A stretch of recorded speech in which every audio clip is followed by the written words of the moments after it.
वाह, क्या बात है, क्या बात है, क्या बात है। दोस्तों, फाइनली हम सबके ट्रेंडिंग स्टार खेसारी भैया का भी रील आ गया हल्का साउंड गाने पर।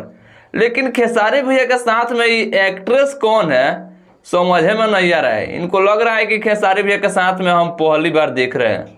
आप लोग पहले कभी देखे हैं कि नहीं खेसारी भैया के साथ में इन एक्ट्रेस को? कमेंट में बताइएगा। और इनका नाम भी आप लोगों को पता होगा तो बताइएगा, मुझे पता नहीं है।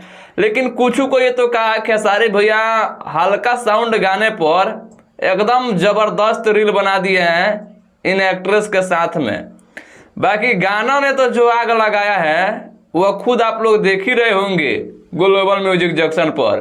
ट्रेंडिंग से लेकर के और यूट्यूब हैंग से लेकर के गर्दा गर्दा उड़ा दिया है। सब आप लोगों का प्यार के वजह से। आप लोग अगर प्यार नहीं करते तो शायद उस तरह गर्दा नहीं उड़ता।